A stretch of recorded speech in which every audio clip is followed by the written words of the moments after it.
Good morning, student. As in last class, we have seen about the entropy's physical significance and about the entropy. The next topic is entropy in terms of temperature and volume की आपने जैसे normal entropy तो हमने निकाली थी D Q reversible by T is equals to D S. अब हमें क्योंकि डी क्यू रिवर्सिबल में मेरे पास पी भी इन्वॉल्व हो रहा है, वी भी इन्वॉल्व हो रहा है, टेम्परेचर भी, तो तीनों फंक्शन है, तीन में से हमें इसको दो में कन्वर्ट करना है. तो उसके लिए मुझे क्या क्या चेंजेस करने पड़ेंगे. तो d s is equals to from first law हमें पता है d Q reversible d q किसके बराबर होता है, d you plus p D v. ठीक है, तो ये क्या आ जाएगा d you plus p D v divided by T आपके पास है ही डी एस में. ठीक है, इनको अलग अलग लिख सकते हैं, 1 T D you plus 1 T P D V. अब हमें पता है, हमने जब थर्ड सेम में आपके पास पढ़ी थी थर्मोडायनेमिक्स, तो आपने उसमें रिलेशन पढ़ा था सीवी कि सीवी क्या होता है, d u by d T की change in internal energy with respect to temperature is known as heat capacity at constant volume. तो यहाँ से आप डी यू निकालोगे तो वो क्या आएगा, सी वी डी टी. ठीक है, और P V is equals to R T होता है 1 मोल के लिए अगर आप बात करते हो तो आइडियल गैस का.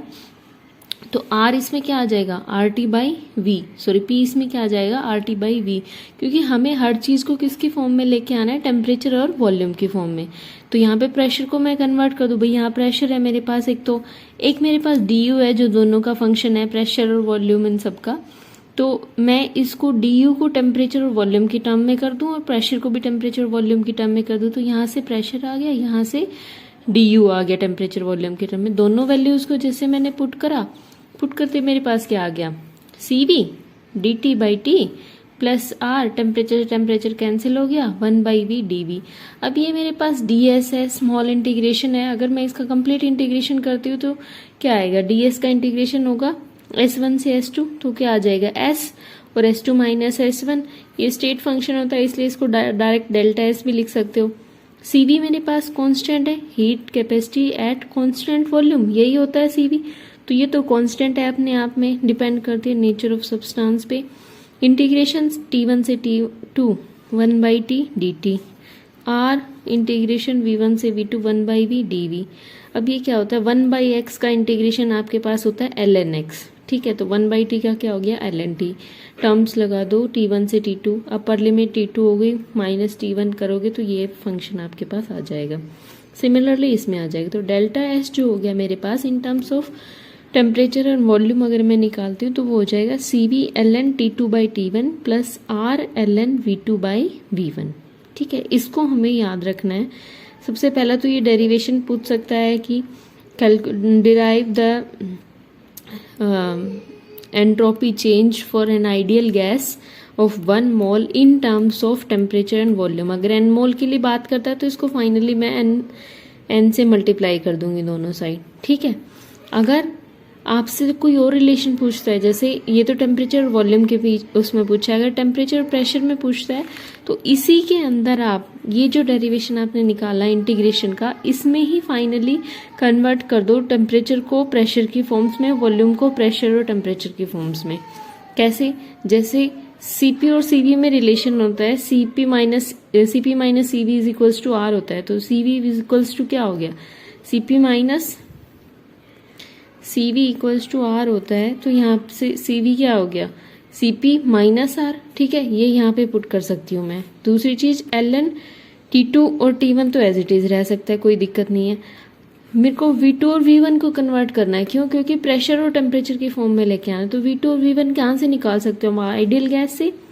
अगर एक बार ये माने P1 V1 equals to are T1, दूसरे में मान लेते P2 V2 equals to are T2, दोनों को अगर डिवाइड करोगे तो क्या आएगा, P1 by P2 V1 by V2, R से R cancel, T1 by T2.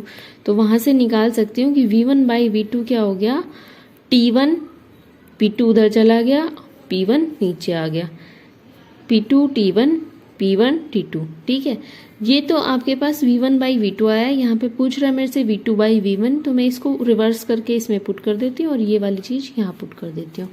ठीक है, तो आपके पास इस तरीके का रिलेशन आ जाएगा. Delta S is equals to C P minus R, तो सी वी की जगह पुट हो गया ln T2 by T1 as it is, plus R ln उसकी जगह क्या आ गया, P1 T2 upon P2 T1. इनको अलग अलग करके लिखोगे अगर तो Cp इसके साथ मल्टीप्लाई होगा और R के साथ भी मल्टीप्लाई होगा। इसमें R Ln प्रेशर को अलग फॉर्म्स में लिख लो, टेम्परेचर को अलग फॉर्म्स में देखोगे। दोनों के केस में R Ln T2/T1 आ रहा है और यहाँ पे R Ln T2/T1, इसमें प्लस साइन है इसमें माइनस थी, दोनों एक दूसरे को कैंसिल कर गए। बचा क्या आपके पास Cp Ln T2/T1 plus R Ln P1/P2 आ गया ना भाई। Cp भी अपने आप में प्रेशर का फंक्शन है, टेम्परेचर R कांस्टेंट होता ही है और ये प्रेशर का फंक्शन। तो टेम्परेचर और प्रेशर की टर्म्स में पूछा था, ये आया 1 मोल के लिए, अगर n मोल से करवाता है तो n से मल्टीप्लाई कर देना दोनों साइड, ठीक है। अब तो ये हो गया आपके पास, जैसे कि इसमें टेम्परेचर प्रेशर के फॉर्म में और वो टेम्परेचर वॉल्यूम की फॉर्म में, ठीक है।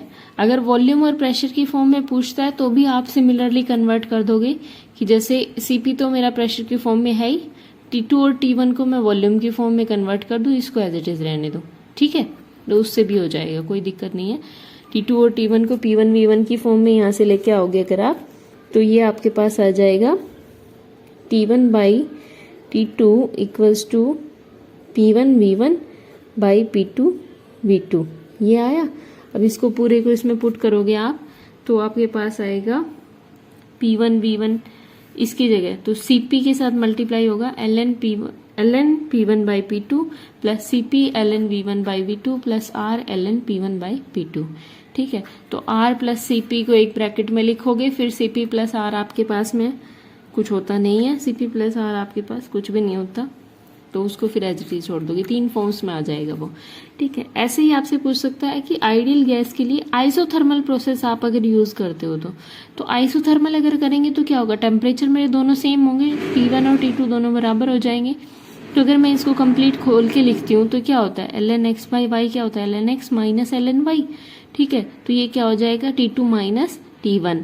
अब दोनों टेम्परेचर सेम है तो ये वाली वैल्यू क्या होगी अपने आप में 0, तो ये कंप्लीट वाली वैल्यू क्या होगी 0। बचा क्या आपके पास R Ln P2/P1।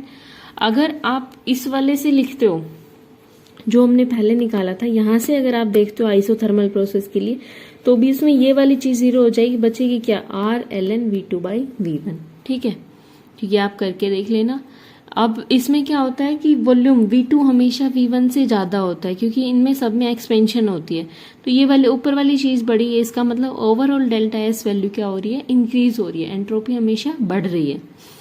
आइसोबारिक में P1 को P2 के बराबर कर दो, तो आइसोबारिक के केस में क्या होगा, P1 P2 ये दोनों बराबर हो जाएंगे, तो क्या बच जाएगा Cp Ln T2/T1। भाई ये वाली चीजें दोनों बराबर होगी, तो ये नहीं कि ये इससे कैंसिल हो गया, ऐसे कैंसिल नहीं होगा, ये ऐसे करके देखना Ln P1 minus Ln P2, ये वाली वैल्यू और ये वाली वैल्यू दोनों बराबर, तो ये कैंसिल कर सकती है, डिवाइड में Ln, तो वो आपके पास ये वाली चीज 0 हो जाएगी। तो बचेगा क्या, प्रेशर आइसोबारिक के लिए भी Cp Ln T2/T1। आइसोकोरिक के लिए जब आप निकालोगे तो हम यहाँ से करेंगे, भाई आइसोकोरिक में क्या होगा, V1 V2 दोनों चीजें बराबर हो गई, इसको सिंप्लीफाई करके लिखोगे तो ये चीज 0, तो डेल्टा एस आपके पास क्या आ जाएगी Cv Ln T2/T1। तो ये आपके पास क्या आ गया आइसोकोरिक में, ठीक है। एंट्रोपी हमेशा सिस्टम की बढ़ेगी। नेक्स्ट आता है डेल्टा एस वो मिक्सिंग ऑफ आइडियल गैस। ये अगर मिक्सिंग ऑफ आइडियल गैस के लिए एंट्रोपी चेंज देखते हो तो डेल्टा एस मिक्सिंग क्या आएगा आपके पास, हमने कंसिडर करके चला कि N1 moles of pressure P1 not, initially हमने ये माना कि P1 नोट N1 एक मोल का जो पार्शियल प्रेशर है वो P1 नोट है, प्लस N2 मोल्स का पार्शियल प्रेशर P2 नोट है, ठीक है। इनिशियल टोटल प्रेशर जो है वो P1 है, इनिशियल फाइनल प्रेशर जो है वो P2 है। तो डेल्टा एस मेरे पास क्या आता है, R Ln P initial by P final, R Ln P1/P2 होता है, ठीक है। यहाँ से अगर हमें डेल्टा एस मिक्सिंग करनी है तो दोनों एंट्रोपीज ऐड हो जाएंगी, दोनों एंट्रोपीज ऐड होने के लिए क्या होगा, यहाँ पे P initial by P final लेना है, तो P इनिशियल मेरे पास में क्या है भाई P1 नोट इनिशियली ये, और फाइनल क्या है P1 टोटल प्रेशर मेरे पास इनिशियली ये हो गया, ठीक है। और दूसरी गैस के लिए क्या मानूं, P2 नोट अपॉन में P2, ठीक है। अब पार्शियल प्रेशर लगा लो कि PI क्या होता है XIP, तो जो P1 और P2 होंगे आपके पास वो आ जाएंगे x1 mole fraction into total pressure, mole fraction into total pressure, यहाँ पे पुट कर दो, ठीक है। अब इसने एक अज्यूम करी कंडीशन कि जितने भी ये सारे प्रेशर है ये स्मॉल अमाउंट के प्रेशर होते हैं, तो सारे प्रेशर को मैं सेम मान लेती हूँ।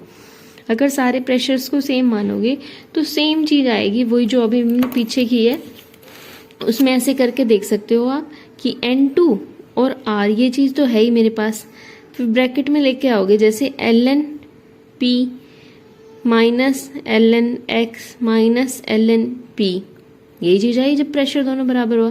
तो ln P से ln P कैंसिल हो गया, बच गया क्या माइनस ln X, तो यही आएगा माइनस ln X या प्लस ln 1/x, ये वाली चीज़ बचेगी। ठीक है, ये चीज़ मैंने यहाँ पे भी करके दिखा दी आपसे कि प्रेशर से प्रेशर ऐसे कैंसिल नहीं होगा, इस तरीके से कैंसिल करके देखना है। आपके पास सिर्फ बचेगा माइनस NR ln X। ठीक है, तो x2 वाले में x2 बच जाएगा, x1 वाले में x1 बच जाएगा। माइनस इसलिए आया क्योंकि 1/x1 है, 1/x1 जब ऊपर जाता है तो वो माइनस साइन लेके आता है। ठीक है, इसमें से अगर r कॉमन लेते तो क्या आ जाएगा n1 ln x1 plus n2 n, अगर आप जनरलाइज करके लिखते हो इसको तो क्या आ जाएगा ni ln xi, ये क्या आ गई डेल्टा एस मिक्सिंग। ठीक है, तो इसमें दो चीज़ें मैंने मानी, एक तो आइसोथर्मल फंक्शन माना, दूसरा मैंने सारे प्रेशर को इक्वल अज्यूम कर लिया, ये दो कंडीशन है। यहाँ पे एंट्रोपी वाला पार्ट के साथ थर्ड यूनिट आपकी खत्म होती है। नेक्स्ट यूनिट नेक्स्ट टाइम देखेंगे। Thank you.